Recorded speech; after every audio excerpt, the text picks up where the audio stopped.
കേരളത്തിൽ വലിയ വിപ്ലവമൊക്കെ ഉണ്ടാക്കിയ ആളാണ് സഖാവ് M A baby. M A baby ഇപ്പോൾ CPM-ൻ്റെ അഖിലേന്ത്യാ ജനറൽ സെക്രട്ടറിയാണ്. വലിയ പദവിയിലൊക്കെയാണ്. പക്ഷേ കേരളത്തിൽ തന്നെയാണ് കഴിഞ്ഞ കുറേ നാളായിട്ട്, അതായത് അഖിലേന്ത്യാ സെക്രട്ടറി ആയതിനു ശേഷം ഇവിടെ തന്നെയാണ് ഉണ്ടായിരുന്നത്.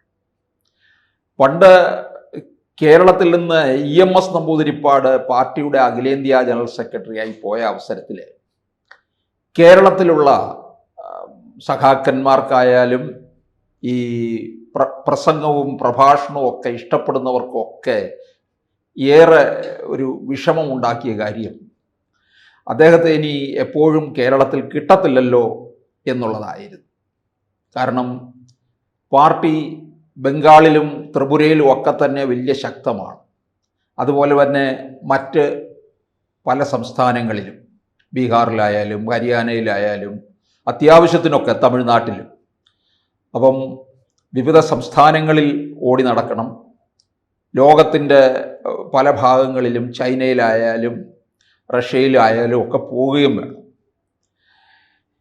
അങ്ങനെ ഏറെ തിരക്കുള്ള സമയത്താണ് EMS കിട്ടുന്ന സമയങ്ങളിൽ കേരളത്തിലെത്തുന്നത്. അപ്പോൾ അദ്ദേഹത്തിനെ സംബന്ധിച്ചിടത്തോളം സമയനിഷ്ഠ അനുസരിക്കുന്ന ഒരാളാണ്. അപ്പോൾ കിട്ടുന്ന സമയങ്ങളിൽ അത്യാവശ്യത്തിന് പ്രഭാഷണവും പ്രസംഗവും ഒക്കെ നടത്തുകയും ചെയ്തു. എം എ ബേബി എത്തിക്കഴിഞ്ഞപ്പോൾ ത്രിപുരയിലും പോകണ്ട, ബംഗാളിലും പോകണ്ട. ത്രിപുരയിലും ബംഗാളിലും പോകണ്ട എന്ന് പറഞ്ഞാൽ പിന്നെ മറ്റ് സംസ്ഥാനത്തിൻ്റെ കാര്യം പറയണ്ടല്ലോ. ആകെ കേരളത്തിൽ തന്നെ കിടന്ന് കറങ്ങുകയാണ്. കേരളത്തിൽ എവിടെ എല്ലാ റെസിഡൻസ് അസോസിയേഷൻ്റെ പരിപാടികളിൽ വരെ CPM-ൻ്റെ അഖിലേന്ത്യാ ജനറൽ സെക്രട്ടറി. അദ്ദേഹം ഈ സ്വയം പൊങ്ങച്ചം കാണിച്ച് നടക്കുന്ന CPM-ൻ്റെ ഒരു മുതിർന്ന നേതാവാണ്. 2006 VS അച്യുതാനന്ദൻ മന്ത്രിസഭയിലെ വിദ്യാഭ്യാസ വകുപ്പ് മന്ത്രിയായി ഇരിക്കുന്ന സമയത്ത് നടത്തിയ പരിഷ്കാരങ്ങളൊക്കെ നമ്മുടെ വിദ്യാഭ്യാസ രംഗം മുഴുവൻ താറുമാറാക്കി, കുളമാക്കി, കുട്ടിച്ചോറാക്കി എന്ന് പറഞ്ഞാൽ മതി. എന്നിട്ട് അദ്ദേഹം ഇറങ്ങാറായപ്പോൾ പറഞ്ഞത് കേരളത്തിലെ വിദ്യാഭ്യാസ രംഗത്ത് സമൂലമായ പരിഷ്കരണം വരുത്തി. അന്ന് ഈ പറഞ്ഞതുപോലെ ഒറ്റ വിദ്യാഭ്യാസ മന്ത്രിയേ ഉള്ളൂ, രണ്ടുപേരില്ല. 2016 ഒരു പകുതി മുതലാണ് രണ്ടുപേരാകാൻ തുടങ്ങിയത്. 2016 പിണറായി വിജയൻ വരുമ്പോൾ രവീന്ദ്രൻ മാഷാണ് വിദ്യാഭ്യാസം. പിന്നെ ഇടയ്ക്ക് വെച്ച് അതിനെ പകുത്തു കൊടുത്തു. കൊച്ചു വിദ്യാഭ്യാസവും വലിയ വിദ്യാഭ്യാസവും. അങ്ങനെ KT ജലീലിനെ വലിയ വിദ്യാഭ്യാസ മന്ത്രിയാക്കി. ഇപ്പോഴും അങ്ങനെ തന്നെ. കൊച്ചു വിദ്യാഭ്യാസ മന്ത്രി നമ്മുടെ കൊച്ചു ശിവൻകുട്ടി, വലുത് വിദ്യാഭ്യാസം നമ്മുടെ മന്ത്രി ബിന്ദു കൊച്ചമ്മ. അങ്ങനെ തുടർന്നുകൊണ്ടിരിക്കുകയാണ്. അപ്പോൾ വലിയ വിദ്യാഭ്യാസ വകുപ്പ് ഇപ്പോൾ ഏതാണ്ട് അങ്ങേയറ്റം കുളമായി കിടക്കുകയാണ്. അതിനേക്കാളും താഴെ പോയിരിക്കുകയാണ്.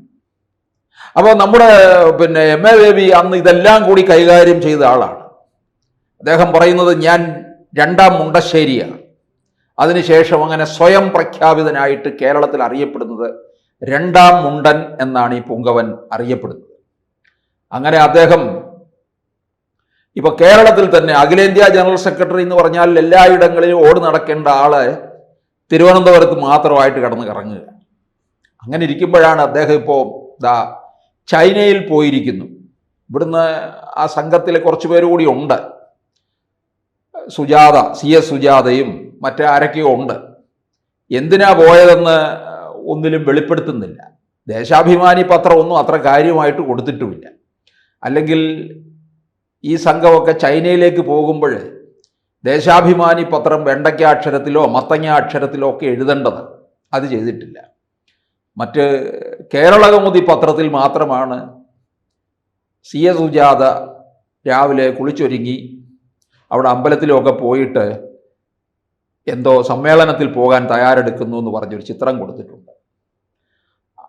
ഇപ്പോൾ CPM-കാരെല്ലാം അമ്പലത്തിൽ പോകണമെന്നാണ് പിണറായി വിജയൻ പറഞ്ഞിട്ടുള്ളത്. 2026 തെരഞ്ഞെടുപ്പ് കഴിയുന്നിടം വരെ അമ്പലത്തിലും പോകണം, ഗണപതി ഹോമത്തിന് കൊടുക്കണം, അവിടെ ഇരുന്ന് സഹസ്രനാമം ചൊല്ലണം. പ്രത്യേകിച്ച് അയ്യപ്പ സഹസ്രനാമവും ആയിരിക്കണം ഉച്ചത്തിൽ ചൊല്ലേണ്ടത് എന്നൊക്കെയുള്ള പ്രത്യേക നിർദ്ദേശവും പാർട്ടി പ്രവർത്തകർക്ക് കൊടുത്തിട്ടുണ്ട്. അപ്പോൾ അത് അങ്ങനെ ചൈനയിലായാലും എവിടെ ഇരുന്നാലും അതൊക്കെ ചൊല്ലണം എന്നുള്ള രീതിയിലാണ്. അപ്പോൾ അങ്ങനെ CS സുജാത അങ്ങനെ രാവിലെ അതൊക്കെ കഴിഞ്ഞിട്ട് പോകുന്ന ഒരു ചിത്രമൊക്കെയാണ് കൊടുത്തിരിക്കുന്നത്. അപ്പോൾ ഈ MA ബേബി എന്താ ഇപ്പോൾ ചൈനയിൽ പോയിരിക്കുന്നത്? നമുക്കറിയാം, ചൈനയുമായിട്ട് ഇന്ത്യ വലിയൊരു സൗഹൃദം ബന്ധമാണ് ഇപ്പോൾ സ്ഥാപിച്ചു നിർത്തിയിരിക്കുന്നത്. നരേന്ദ്രമോദി ചൈന സന്ദർശിച്ചു. അവിടെ ഉണ്ടാക്കിയിരിക്കുന്ന അവരുമായിട്ട് വ്യാപാര കരാറ്, അതുപോലെ തന്നെ ട്രംപ് നമ്മളെ ഭയപ്പെടുത്താൻ വരുന്നു, ഇതിനൊക്കെ ഒരു കാലയളവിലാണ് നമ്മൾ ചൈനയുമായിട്ടുള്ള ഒരു വലിയ കൂട്ടുകെട്ടുമൊക്കെ ഉണ്ടാക്കിയിരിക്കുന്നത്. അത് ഒന്നുകൂടെ ട്രംപിന് അത് ഹാലിളകുകയും ചെയ്തിരിക്കുകയാണ്. അപ്പോൾ അങ്ങനെയൊക്കെയുള്ള ഒരു സാഹചര്യം അതിനു മുമ്പായിട്ട് ഓർക്കണം, MA ബേബി ഈ ട്രംപിനെ ഇവിടെ നിന്ന് വരട്ടുകയൊക്കെ ചെയ്തിട്ടുണ്ടല്ലോ. പാർട്ടിയുടെ അഖിലേന്ത്യാ ജനറൽ സെക്രട്ടറി ആയ സമയത്ത് അദ്ദേഹം ആദ്യം ചെയ്തത് മോദിയെ വരട്ടി, അത് കഴിഞ്ഞ് ട്രംപിനെ വരട്ടി. ഇതുപോലെയാണ് വേറൊരു പുങ്കവൻ, നമ്മുടെ AA റഹീം ഇവിടുന്ന് രാജ്യസഭ MP ആയിട്ട് ഡൽഹിയിലേക്ക് പോകുന്നതിന് മുമ്പ് പറഞ്ഞത്, എൻ്റെ യുദ്ധമിനിയും ഡൽഹിയിലായിരിക്കും, അത് നരേന്ദ്രമോദിയെ താഴെ ഇറക്കിയിട്ട് ഞാൻ ഇവിടെ തിരിച്ച് കേരളത്തിലെത്തൂ എന്നൊക്കെ ആയിരുന്നു പറഞ്ഞിട്ട് പോയത്. എന്ത് ചെയ്യാമെന്ന് പറയാം? കുണ്ടിൽ കിടക്കുന്ന തവളയ്ക്ക് കുന്നിനു മീതെ പറക്കാൻ മോഹമെന്ന് പറഞ്ഞതുപോലെ AA റഹീമിൻ്റെ ഇത്തരത്തിലുള്ള ആഗ്രഹങ്ങളും ഒക്കെ കേട്ട് കഴിഞ്ഞാൽ എന്താ നമുക്ക് പറയുക? അപ്പോൾ അങ്ങനെ ഉള്ള ഒരാളാണ്, ആ ഗണത്തിൽപ്പെടുന്ന ആളാണ് MA ബേബി, AA റഹീം, ഇവരൊക്കെ ഒരേ ഗണത്തിൽ വരുന്നവരാണ്.